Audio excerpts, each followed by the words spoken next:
안녕하십니까. 10월 22일 화요일 모닝브리핑의 유한타증권 이강희사입니다.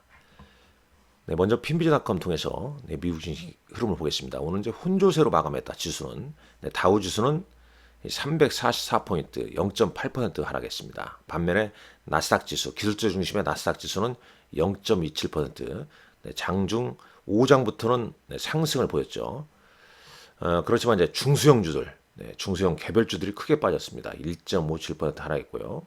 이 S&P 500 매물을 보면 다우 지수를 구성하는 뭐 이런 금융이나 헬스케어, 그 다음에 유틸리티, 원자재, 금융, 에너지 이런 쪽이 주가가 약세인 반면에 나스닥을 구성하는 이제 기술주, 특히 이제 엔비디아가 종가 기준 또 사상 최고가를 경신했습니다. 처음으로 140달러를 넘어섰죠. 143.71달러입니다. 그다음에 애플도 종가 기준 사상 최고치. 이 두 종목이 지수를 견인했죠. 근데 오늘 특이점은 엔비디아가 상승했다고 해서 반도체주가 올랐냐? 그건 아니라는 겁니다. 자, 준비한 내용 좀 보면서 말씀드립니다. 쭉 여기까지 하겠죠. 자, 10년물 국채 금리가 4.18% 올랐습니다. 7월 이후에 최고 수준.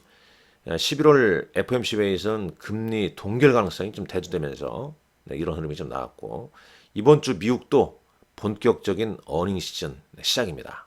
테슬라, 보잉, UPS 등등 해서요. 눈치를 좀 보는 그런 분위기입니다. 막상 뭐 테슬라 주가는 어떻게 끝났나요? 여기서 한번 보도록 하겠습니다. 시총 상위 종목에서 한번 보시죠. 자, 테슬라. 0.8% 약보합으로 마감했습니다. 우리 시간으로 목요일 날 새벽 5시 장 마감 후에 실적 발표를 앞두고 있죠. 자, 애플 시가총액이 지금 3조 5,950 4만 6,600만 달러입니다. 359조 3조 5,900이지 않습니까? 여기 이제 엔비디아는 3조 5,255. 크게 차이가 안 나죠. 대단합니다. 지금 엔비디아 주가거든요, 이게. 여기 최고가입니다. 뚫어붙여기요. 애플 종가 기준 최고가입니다. 시총 1, 2가 이렇게 주가 흐름을 보였습니다. 우리나라 시장, 삼성전자, SK하이닉스 시총 1, 2 주가는 좀 다른 양상을 보이는 게 너무 아쉽습니다. 자, 아마존닷컴, 그 다음에 애플, 알파벳, 브루드컴, 이런 매그니피션트 7 종목군들이 오늘 다우지수 하락에도 불구하고 나스닥 지수를 상승시킨 요인으로 보여집니다.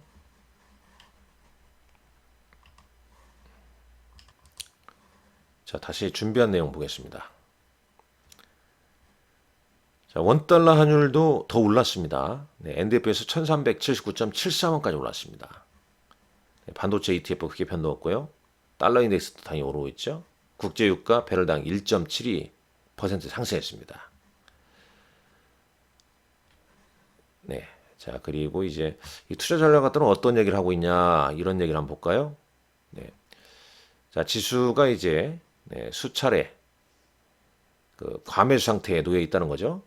그리고 단기적으로는 이제 이익 실현에 좀 취약하다는 그런 표현을 좀 썼네요. 이제 밑단 한번 보겠습니다. 지금 이제 시장이 이제 선거가 선거를 앞두고 이제 변동성 구간에 들어왔다는 겁니다. 그리고 지수 상단 채널에 저항에 좀 부딪혀 있는 반면에 역사적으로 봤을 때는 투자자들은 6주 연속 상승 이후에 모멘텀이 이제 지속되는 경향이 있으므로 저가 매수해야 된다. 이런 얘기를 좀 하네요. 단순 참고하시면 되겠습니다. 이제 또 이런 얘기도 있었어요. 여기 밑단에 있나요? 여기 있네요. 이 바클레이즈 전략가들은 이제 선거 다음 날 11월 5일이죠. 선거는 11월 5일, 11월 6일 미국장에서는 S&P 500 지수가 어느 쪽으로든 변동성이 나올 수 있다는 거죠. 1.8%. 자, 이 내용은 이제 이런 내용입니다. 시장에 대해서 이제 선거가 의미하는 바가 어떤 거냐, 네, 이런 얘기인데, 일단 선거 연도에 주식시장은 유리했다는 겁니다. 올해 뭐 주식시장 좋았지 않습니까? 미국 시장은. 네, S&P 500 지수가 1960년 이후에 거의 모든 선거 연휴 상승했습니다. 올해도 마찬가지죠. 자, 핵심 이슈를 보시죠. 법인 수혜율에 대해서 트럼프 후보는 네, 21%에서 15% 낮추려고 하고 있고요. 해리스 후보는 인상을 추진하고 있습니다. 무역 관세 부분에서 트럼프는 둘 다 이제 다 관세 부과는 받는데 트럼프 후보가 더 관세 인상에 대해서 적극적이라는 얘기입니다. 당연히 이민 문제에 대해서는 네, 트럼프는 강경하고요. 자, 해리스 후보가 당선된다면 네, 퍼스트 솔라 등 재생에너지, 그다음에 전기차, 충전 네트워크, 건설업체 등은 수혜를 받을 것이고 금융과 제약 부분은 규제 압박으로 좀 수혜가 좀 적을 수도 있다라는 얘기가 있습니다. 여기 기사에 나와 있는 내용입니다. 트럼프 후보가 이제 당선되면 에너지 관련 회사가 좀 좋다고 그러네요. 국내 석유 생산 철회. 국내 석유 생산을 할 수 있게끔 만든다는 얘기죠. 국내 석유 생산 네, 뭐 금지란 표현보다는 네, 네, 생산으로 이렇게 된다는 거죠. 엑슨모빌이나 코노노필립스 같은 게 수혜를 받고 있고 방위비 지출 증가로 록히드 마튼 등의 방산주가 좀 수혜를 받을 것이다. 그 다음에 암호화폐 관련주 뭐 수혜를 받을 것이다. 반면에 이제 인플레이션 감축법 수혜 업종이었던 에너지 청정 에너지, 그 다음에 전기차 어려움에 직면할 것이다. 근데 이런 부분이 다 주가에 좀 반영됐기 때문에 또 다르게 또 진행이 될 수도 있습니다. 물론 이제 일시적으로 한번 흔들릴 수는 있겠지만요. 근데 이 부분은 이제 참고로 있죠. 중국에 대한 매출 의존도가 높은 반도체 회사, 뭐 엔비디아 등등을 거두어 있는데 이런 쪽은 좀 타격을 받지 않겠냐. 네, 이런 얘기도 좀 있었습니다. 네, 단순 참고하시면 될 것 같습니다. 자, 국내 증시로 가보시죠. 자, 외국인이 어제 모처럼 네, 현물과 선물을 순매수했습니다. 네. 그러나 삼성전자는 29 거래일 연속 순매도, 종가는 59,000원 마감했죠. 자, 지수 코스피 답답한 답보 상태입니다. 코스피, 코스닥 역시 답답하죠. 미국 대선, 기업 실적, 시즌, 우리나라 금투세, 여러 가지, 그다음에 뭐 대북 리스크 등등 여러 가지가 좀 존재하기 때문에 시장이 좀 답답한 흐름 네, 나오고 있습니다. 그러나 다시 한번 보여드리면 네, 여기 제가 이런 부분 잘 보여드리지 않습니까? 2000년 이후에 코스피, 코스닥 네, 소형주의 월별 평균 수익률 추이 보게 되면 네, 11월을 기점으로 해서 좀 올라선다는 거죠. 항상 이게 맞진 않습니다. 네, 맞진 않지만 2002년 이후에 네, 트렌드가 이러했다는 거죠. 11월부터 네, 그 다음에 한 4월까지 뭐 시장이 좀 괜찮았다. 이걸 기억하시고요. 저렇게 돼야죠. 자, 어제장 일정에서 이제 요 이슈를 말씀드렸죠. 그러면서 어제 이제 투산 로보틱스가 이제 급등했습니다. 자, 일정 한번 다시 보겠습니다. 오늘 일정 보게 되면요. 일정을 먼저 보시죠. 10월 22일. 오늘 현대차 인도법인이 네, 인도 주식시장에 상장합니다. 네, 폴란드 대통령이 국빈 방한하고요. 방산주 주가에 어느 정도 반영이 됐다고 좀 보고 있고요.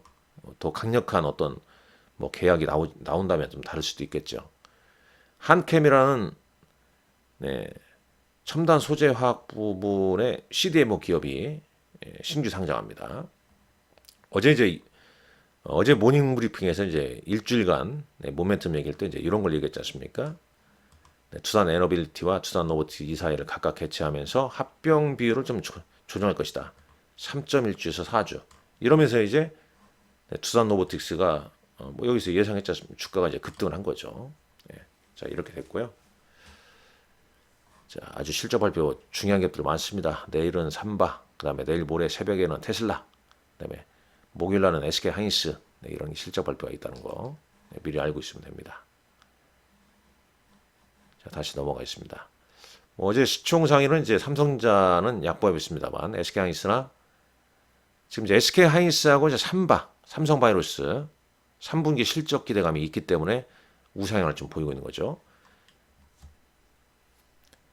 자, 코스닥 같은 경우는 이제 시총 알테오젠 시가총액이 이렇게 됩니다.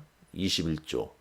그 다음에 이제 에코프로비엠은 16조. 현저하게 차이가 많이 나죠. 이제 1, 2 차이가 많이 차이가 납니다. 알테오젠, 리가캠,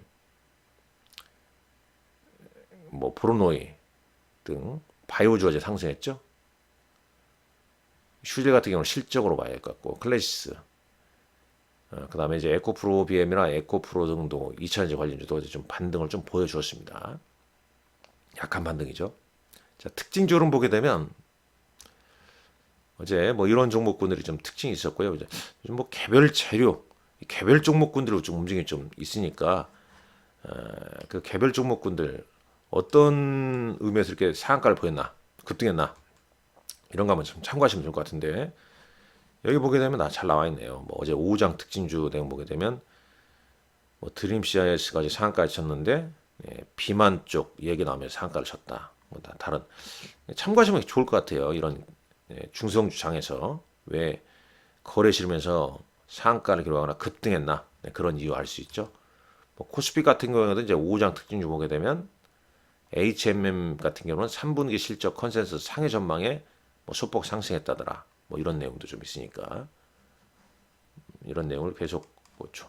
지금 뭐 대형주가 약하면 이 중소형주에서 또 옥석을 잘 가려야 되지 않겠냐. 어제장 외국인은 어떤 종목 수매했습니까? SK 하이닉스, 그 다음에 유한양행, 삼성바이오로스. SK 하이닉스나 이제 삼성바이오로스는 이제 3분기 실적 호전 기대감으로 이제 상승을 하고 있는 거죠. 자, 유한양행 올랐고요. 그 다음에 이제 두산 노보틱스도 어제 외국인이 한 100억 가까이 순매수를 했네요. 윗글을 좀 달았죠. 장중 체육관 대비해서는. 자, 기관은 고려아연, 그 다음에 SK하이닉스, 삼성바이오로스, KB금융. 그러니까 어닝 시즌이니까 이제 실적 뒷받침되는 종목으로 순매수 보였고요. 반면 순매도는 외국인은 고려아연, 삼성전자, 기관도 삼성전자. 자, 코스닥 보겠습니다. 자, 코스닥 시장에서는 외국인은 알테오젠을 순매수, 기관도 알테오젠 순매수했죠. 그 다음에 실리콘2도 기관 외국인 순매수 보였습니다.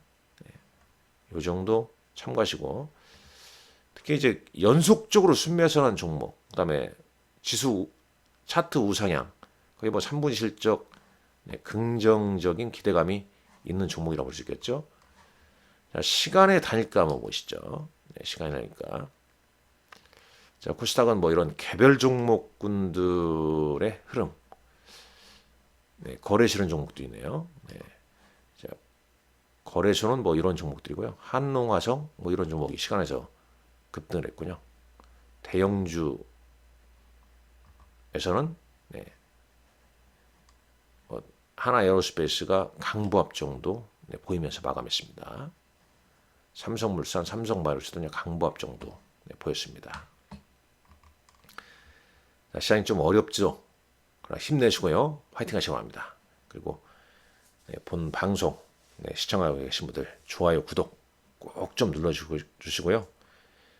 자, 유한타증권 제 고객이 되고자 해서 비대면 계좌 개설하신 분은 반드시 저한테 전화 주십시오. 전화는 유한타증권 대표 번호나 지점 대표 번호 있습니다. 여기로 연락을 좀 주시면 감사하겠습니다. 오늘도 여러분들 날씨가 이 주식만큼 변동성이 큽니다. 일교차가 그만큼 심하다는 거죠. 건강 유의하십시오.